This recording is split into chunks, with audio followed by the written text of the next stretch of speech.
యువ కథానాయకుడు కిరణ్ అబ్బవరం నిర్మాణ సంస్థ కే ప్రొడక్షన్స్. ఈ సంస్థ 50 మంది కొత్త ఆర్టిస్టులను పరిచయం చేస్తూ నిర్మించిన చిత్రం తిమ్మరాజుపల్లి టీవీ.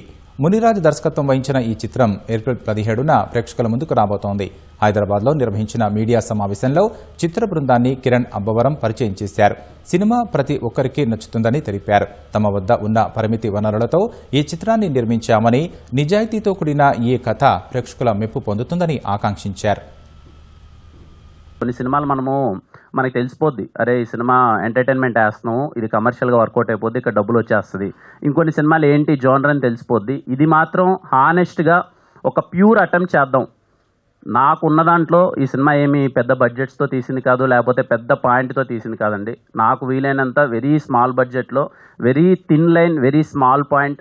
ఒక సమ్మర్లో మీరందరూ, నాకు తెలిసి సమ్మర్ వచ్చింది కదా, ఏప్రిల్ 17th రిలీజ్ చేయడానికి కూడా కారణం ఏంటంటే వేసవి సెలవులు. మీరందరూ ఒకటైతే నేను కన్ఫామ్గా చెప్పగలను, ఆ 2 గంటల పాటు మీరు ఊరికి వెళ్ళిపోయి ఆ ఊరోళ్ళ క్యారెక్టర్లు, ఆ ఊరోళ్ళ ఇన్నోసెన్స్, మేబీ ఈ జనరేషన్కి టీవీ వాల్యూ తెలియకపోతే, ఓహో టీవీ కంటే ఇంత ఇంపార్టెన్స్ ఉండేదా, ఒక ఊరికి మొత్తం ఒక టీవీనే ఉంటే ఆ ఊరు మొత్తం పరిగెత్తుకుంటూ ఆ ఇంటి దగ్గర కూర్చునే వల్ల అనే చిన్న నాస్టాల్ ఆ మూమెంట్స్ అన్నీ చెప్తుంది.